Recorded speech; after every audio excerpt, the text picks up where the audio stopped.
आकाशवाणी गोरखपुर से प्रादेशिक समाचार।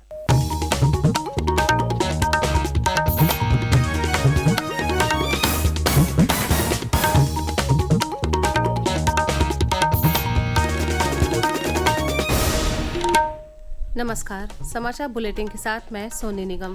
पहले मुख्य समाचार। कोलकाता में महिला डॉक्टर से कथित दुष्कर्म और हत्या के मामले को लेकर प्रदेश भर में डॉक्टरों का प्रदर्शन जारी। भारतीय चिकित्सा संघ ने की आज देश भर में गैर आपातकालीन सेवाएं बंद करने की घोषणा। मुख्यमंत्री योगी आदित्यनाथ ने अवाडा सोलर पावर प्रोजेक्ट का किया उद्घाटन। कहा 70 मेगावाट वाला ये पावर प्रोजेक्ट 400 से अधिक रोजगार के सृजन का बनेगा जरिया। केंद्रीय विज्ञान और प्रौद्योगिकी राज्य मंत्री डॉक्टर जितेंद्र सिंह को लखनऊ में मेंटर ऑफ द ईयर पुरस्कार से किया गया सम्मानित। और अंबेडकर नगर में आज लगेगा वृहद रोजगार मेला। मुख्यमंत्री योगी आदित्यनाथ करेंगे उद्घाटन। कल अयोध्या में रोजगार मेले की है तैयारी।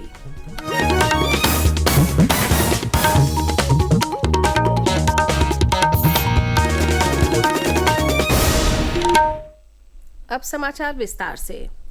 कोलकाता के आरजी कार मेडिकल कॉलेज में एक प्रशिक्षु डॉक्टर के साथ कथित दुष्कर्म और हत्या के विरोध में जूनियर डॉक्टरों का प्रदर्शन प्रदेश भर में जारी है। कल इसका असर प्रदेश के सभी मेडिकल कॉलेजों में देखने को मिला। जूनियर डॉक्टरों ने काली पट्टी बांधकर विरोध प्रदर्शन किया। लखनऊ के किंग जॉर्ज चिकित्सा विश्वविद्यालय, राम मनोहर लोहिया संस्थान, SGPGI, कानपुर के GSVM मेडिकल कॉलेज, गोरखपुर के BRD मेडिकल कॉलेज तथा एम्स में जूनियर डॉक्टरों ने प्रदर्शन कर आरोपी को फांसी देने की मांग की। अंबेडकर नगर राजकीय medical college, Hardoi medical college समेत अन्य मेडिकल कॉलेज में कल प्रदर्शन कर जूनियर डॉक्टरों ने रोष जताया।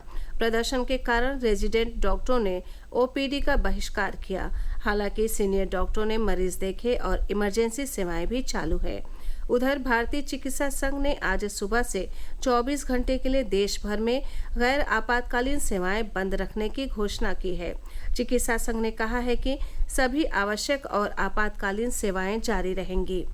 घटना का संज्ञान लेते हुए केंद्रीय स्वास्थ्य मंत्रालय ने कहा है कि डॉक्टरों के खिलाफ हिंसा के मामले में संबंधित संस्थान के प्रमुख को अधिकतम 6 घंटे के भीतर संस्थान की तरफ से प्रथम सूचना रिपोर्ट दर्ज कराना अनिवार्य होगा। स्वास्थ्य सेवा महानिदेशक अतुल गोयल ने इस संबंध में केंद्र सरकार के अस्पतालों और मेडिकल कॉलेजों के प्रमुख को पत्र लिखा है। पश्चिम बंगाल में जूनियर डॉक्टर के साथ हुए दुष्कर्म और हत्या की घटना पर भारतीय जनता पार्टी ने प्रतिक्रिया दी है। पार्टी के राष्ट्रीय प्रवक्ता सुधांशु त्रिवेदी ने लखनऊ में प्रेस वार्ता कर पश्चिम बंगाल सरकार पर असंवेदनशील होने का आरोप लगाया है। उन्होंने कहा है कि जितना अधिक पीड़ादायक घटना है, उससे ज्यादा दुखद ममता सरकार और इंडी गठबंधन का इसको लेकर रवैया है। मुख्यमंत्री योगी आदित्यनाथ ने कल अवाडा सोलर पावर प्रोजेक्ट का वर्चुअल माध्यम से उद्घाटन किया। इस अवसर पर मुख्यमंत्री ने कहा कि ये प्रोजेक्ट ग्लोबल इन्वेस्टर्स समिट के तहत हुए अनुबंध के धरातल पर उतरने का उदाहरण है। 70 मेगावाट वाला ये रिन्यूएबल एनर्जी प्लांट 400 से अधिक रोजगार के सृजन का जरिया भी बनेगा। 70 मेगावाट रिन्यूएबल एनर्जी के इस नए प्लांट के उद्घाटन का यह अवसर Uttar Pradesh global investor summit के MOU के सफलतापूर्वक जमीनी धरातल पर उतरने का एक नए अध्याय की शुरुआत है।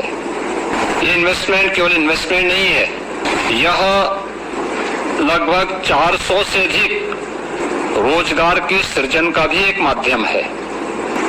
और साथ ही साथ प्रधानमंत्री मोदी जी के 2050 तक भारत को नेट जीरो के लक्ष्य को प्राप्त करने के उस अभियान का भी एक महत्वपूर्ण कड़ी का हिस्सा है।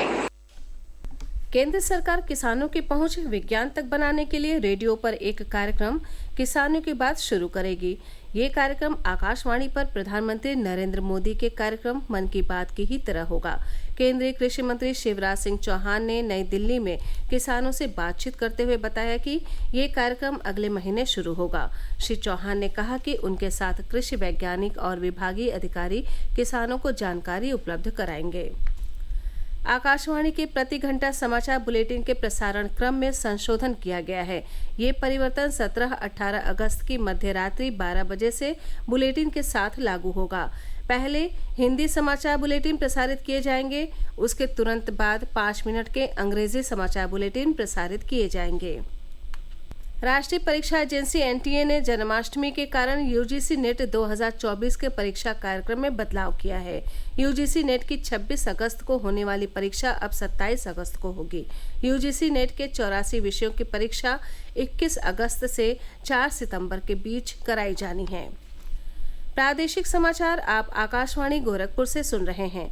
ये समाचार बुलेटिन हमारे YouTube channel AIR news Gorakhpur और एक्स हैंडल AIR न्यूज़_GKP पर भी उपलब्ध है। केंद्रीय विज्ञान एवं प्रौद्योगिकी राज्य मंत्री डॉक्टर जितेंद्र सिंह को कल लखनऊ में American college of physician ACP India chapter के 9वें वार्षिक सम्मेलन में मेंटर ऑफ द ईयर पुरस्कार से सम्मानित किया गया। उद्घाटन सत्र को संबोधित करते हुए केंद्रीय राज्य मंत्री ने कहा कि भारत आज स्वास्थ्य, विज्ञान और अनुसंधान समेत अन्य क्षेत्रों में नेतृत्व करने में सक्षम है और दुनिया में इस बात को स्वीकार भी कर रही है।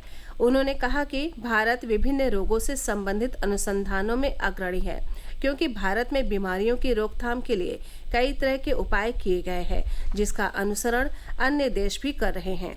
डॉक्टर सिंह ने कहा कि प्रधानमंत्री नरेंद्र मोदी के नेतृत्व में फार्मा, अंतरिक्ष समेत अन्य क्षेत्रों में निजी निवेश को प्रोत्साहित किया गया है। उन्होंने निजी और सार्वजनिक क्षेत्रों के साथ साथ उन्नत चिकित्सा विज्ञान में अंतर्राष्ट्रीय संगठनों के बीच सहयोग के महत्व पर भी जोर दिया। उन्होंने 2047 तक भारत को विकसित राष्ट्र बनाने के लिए युवा पीढ़ी से राष्ट्र निर्माण में योगदान करने की अपील की। उत्तर प्रदेश कौशल विकास मिशन की ओर से आज अंबेडकर नगर और कल अयोध्या में वृहद रोजगार मेले का आयोजन किया जा रहा है। इसमें करीब 150 प्रतिष्ठित कंपनियां 70,000 से ज्यादा रोजगार के अवसर प्रदान करेंगी। रोजगार मेले का शुभारंभ मुख्यमंत्री योगी आदित्यनाथ आज अंबेडकर नगर में करेंगे। ये रोजगार मेला उत्तर प्रदेश कौशल विकास मिशन, राजकीय औद्योगिक प्रशिक्षण संस्थान, प्रशिक्षण एवं सुयोजन निदेशालय और MSME विभाग के तत्वावधान में आयोजित हो रहा है। रोजगार मेला प्रातः 9 बजे से शाम 5 बजे तक आयोजित होगा। इसमें उत्तर प्रदेश कौशल विकास मिशन और ITI के प्रशिक्षण प्राप्तकर्ता छात्रों के साथ ही अन्य सामान्य विद्यार्थी प्रतिभाग कर सकेंगे। रोजगार मेले में प्रतिभाग करने के लिए ऑनलाइन या ऑफलाइन पंजीकरण कराना अनिवार्य है। भारतीय अंतरिक्ष अनुसंधान संगठन ने कल पृथ्वी अवलोकन उपग्रह और SRO उपग्रह का सफलतापूर्वक प्रक्षेपण किया। इन उपग्रहों को लघु उपग्रह प्रक्षेपण यान की तीसरी विकास उड़ान के जरिए अंतरिक्ष में भेजा गया। मिशन निदेशक SS विनोद ने कहा है कि ये भारतीय अंतरिक्ष अनुसंधान संगठन की महत्वपूर्ण उपलब्धि है। वहीं उपग्रह निदेशक M अविनाश ने कहा कि इस प्रक्षेपण ने गगनयान परियोजना में अंतरिक्ष यात्रियों की मदद के लिए एवियोनिक्स और रिमोट सेंसिंग के लिए एक नया डेटाबेस भी उपलब्ध कराया है। प्रधानमंत्री नरेंद्र मोदी और प्रदेश के मुख्यमंत्री योगी आदित्यनाथ ने सोशल मीडिया संदेश के जरिए इस कार्यक्रम से जुड़े सभी वैज्ञानिकों और अधिकारियों को बधाई दी है। देश के पूर्व प्रधानमंत्री भारत रत्न अटल बिहारी वाजपेयी की कल 6वीं पुण्यतिथि थी। इस अवसर पर प्रदेश भर में विविध आयोजन कर उन्हें श्रद्धांजलि अर्पित की गई। मुख्यमंत्री योगी आदित्यनाथ ने लखनऊ के लोक भवन में अटल जी की प्रतिमा पर पुष्पांजलि अर्पित कर नमन किया। इस अवसर पर मुख्यमंत्री ने कहा कि अटल जी की कविताएं, उनकी स्मृतियां भारतीय राजनीति के लिए उनके मूल्य और सिद्धांत सदैव प्रेरणा देते रहेंगे। अंत्योदय की योजना को उन्होंने गरीबों तक पहुंचाने का काम किया। पूर्व प्रधानमंत्री की पुण्यतिथि पर अटल बिहारी मेमोरियल फाउंडेशन ने लखनऊ में श्रद्धांजलि समारोह का आयोजन किया। प्रत्येक वर्ष की भांति इस वर्ष भी समारोह में काव्य पाठ का आयोजन किया गया। कौशाम्बी के सैनी थाना क्षेत्र के गुलामीपुर कस्बे के पास कल कांवड़ियों से भरी गाड़ी सामने खड़े ट्रक से टकरा गई। हादसे में एक महिला समेत 3 कांवड़ियों की मौत हो गई, जबकि 18 अन्य सवार घायल हो गए। कांवड़ी छत्तीसगढ़ के देवघर से दर्शन पूजन कर बलरामपुर वापस लौट रहे थे, तभी कौशाम्बी जनपद में हादसे का शिकार हो गए। अंत में मुख्य समाचार एक बार फिर। कोलकाता में महिला डॉक्टर से कथित दुष्कर्म और हत्या के मामले को लेकर प्रदेश भर में डॉक्टरों का प्रदर्शन जारी। भारतीय चिकित्सा संघ ने की आज देश भर में गैर आपातकालीन सेवाएं बंद करने की घोषणा। मुख्यमंत्री योगी आदित्यनाथ ने अवाडा सोलर पावर प्रोजेक्ट का किया उद्घाटन। कहा 70 मेगावाट वाला ये पावर प्रोजेक्ट 400 से अधिक रोजगार के सृजन का बनेगा जरिया। केंद्रीय विज्ञान एवं प्रौद्योगिकी राज्य मंत्री डॉक्टर जितेंद्र सिंह को लखनऊ में मेंटर ऑफ द ईयर पुरस्कार से किया गया सम्मानित। और अंबेडकर नगर में आज लगेगा वृहद रोजगार मेला, मुख्यमंत्री योगी आदित्यनाथ करेंगे उद्घाटन। कल अयोध्या में रोजगार मेले की है तैयारी। इसी के साथ ये समाचार बुलेटिन समाप्त हुआ। नमस्कार।